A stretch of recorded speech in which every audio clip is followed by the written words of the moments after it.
I'm Jennifer Schelter. And we welcome you. This is the place to talk about your dreams. And act on them. So we'd like to begin with a meditation to help us ground us into the present moment, finding a nice, comfortable place to sit. Allow your eyes to close as we take 5 deep breaths. Take a nice inhale, breathing in.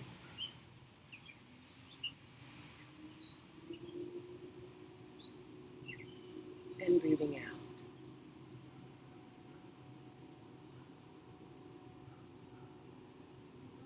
Taking a nice inhale, breathing in that fresh air.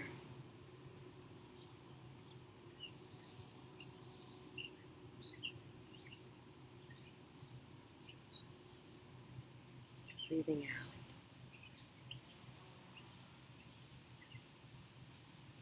And noticing what you're feeling right now. I can feel the breeze in my hair.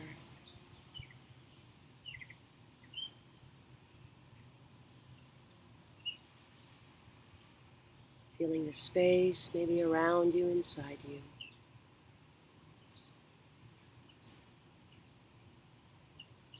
Taking one more deep breath in.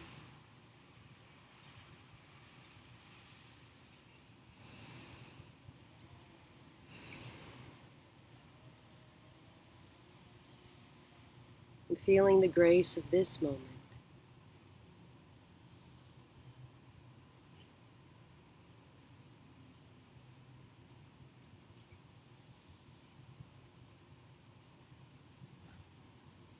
Beautiful. When we bring ourselves into the present moment, all there is what's happening right now. And so, Jennifer, I ask you what's happening for you right now. I'm just happy to be here. It's a beautiful sunny day. It's July 15th, and I get to be with you. I'm just present to how beautiful it is here. It is beautiful, and I love this little willow tree that we get to sit under today. Yeah, we're under this little umbrella, a willow tree that's pretty spectacular. So it's just a good environment, and I'm grateful to be here. I am too. Well, we had an amazing response from the Facing Your Fear or Gremlin request that we put out there. And we've been talking a lot about facing your fears, facing those inner voices, facing, if you want to call them gremlins. And I wanted to dive right in today from a response from one of our great viewers, Carol Jean, who wrote a beautiful, beautiful personal essay about her gremlin. I want to point to one moment in the story that she wrote, and I'm going to share this. Just to give you a little context, the situation is that she is facing off with her mother on behalf of her sister, who has presented a drawing to the mother of their collie, but the mother has not taken a look at the picture fully. So Carol Jean steps in to the picture to say, "Mom, you must look at how beautiful this drawing is." And the mother's response was,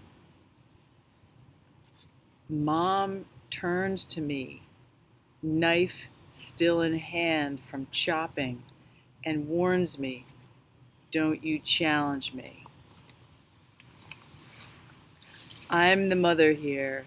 I made you, and I can take you out." A new gremlin had appeared in my life. You have to be careful of the people in charge of you, or who say they love you, because they can kill you. Wow. Thank you for sharing that with us.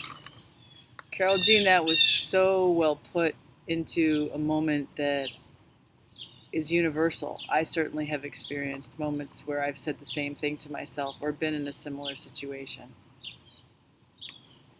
And I just think you wrote about it so beautifully. Also, she sent in some art. Do you want to she show us took a the art? picture of.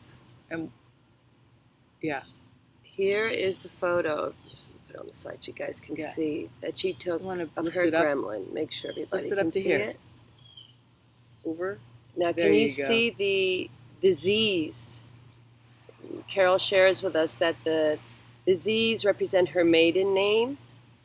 So perhaps her home life, you can see the hearts with the kites, and certainly that little gremlin with the Z nose looking out. Very, very powerful. And the teardrops. Thank you. Beautiful. It's beautiful. What I took away from this and what I practice on a regular basis is the process of detachment. I would not say I'm a master at detachment on any level, but just as Eckhart Tolle suggests in The Power of Now and in meditation, we are learning. I am learning. Carol Jean is learning, clearly, otherwise she wouldn't have written such a beautiful essay about the power of detachment. Do you want to say anything about that? Yes, because certainly you described this as happening when you were 12 years old. And you're so impressionable at that age, and certainly with your mother. You know, I remember at 12 for me, my mother was a huge figure in my life. So that kind of a voice, that kind of a sense of someone you love, that you trust, that you feel safe with, could turn on you at any moment, could kill you, and actually warns you that she has the capacity to kill you, that you could see how that voice could become a staple in your life as you grew older. Can you trust love? Is love safe? All great questions. I guess the important part of being an adult or a grown-up is to not be ruled by what is often called baby voices or voices of conditioning, voices that could stop us from actually expanding our lives, but we could say that was the quote-unquote truth when really it's just a voice from the past. And as we focus on living your dreams, we sort of have to detach from those voices from the past. No matter how authoritative they may be, certainly a parent wields that kind of power. But at some point, if we're going to truly live in the now, we need to let it go. And certainly before letting it go, noticing whether it holds any more value to our life right now. And so we would like to leave you with a thought. Carol Jean, does the sense of feeling like love can turn into this fearful gremlin, does that still hold true for you right now in your life? Is it true? Do you trust love right now? Are you willing to start today fresh and take that chance? You express beautifully in your story how when you're with people that you love, oftentimes you'll get this feeling of, I have to get out of here. Something bad's going to happen. Or even it has become, you shared with us so intimately, and we honor you for sharing this with us, all of us here, because we can all relate to this, that when you're in a crowd sometimes, if things are going well, you have this urgency that will come in, perhaps when you're feeling too good, too safe, that, oh, I got to get out of here, something bad could happen. So we ask you today, in this moment, does this gremlin, does this voice hold value for you? Is it true for you in your life right now? And so, Jennifer, perhaps you'd like to share with them a takeaway, an action, a meditation that each of us can do to find the space to try these 4 steps? Yeah, I think the first step, obviously, is to pause. The second step is to listen. The third step would be to feel. The fourth step would be to question, is this true in the moment? And the fifth step would be to detach. Let it go. Or even if it can't be let go, because a lot of times when I do this process, I'm Mhm. like, it's still sticking to me. It's like, it's Right. like You can't push it away. Yeah, you can't push it Yeah. away, or it's like what's oh my God, senior moment. Well, but here's the thing. Velcro. It's like Yeah. Velcro. It's like it rips off and then it comes back. It rips off. And that's because it's been embedded in your Sure. your presence for so long. Sure. It's been your story for so long. It's not just going to go away. But I think a great takeaway is to do those 5 steps. Pause, listen, feel, question, is this true? Detach, and then go out and prove to yourself, whether in an interaction or conversation or some sort of action, that in fact that was just the past fear. It was just your conditioning. Because that's what I love. I love when I'm like, ooh, good. I just expanded and had fun instead of shut myself down. Well, you just said the word. You expanded and had fun. Because oftentimes those voices will make us feel small, make our worlds feel small. So all of us, and I'm going to do this myself too.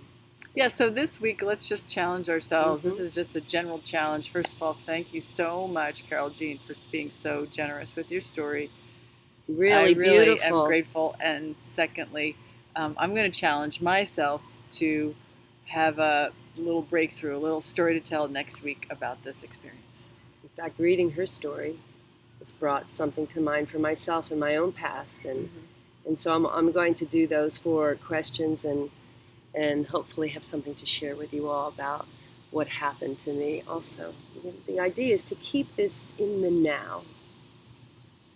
That's the only way to truly manifest your dream. Thank you for tuning in today, and as always, it's a pleasure.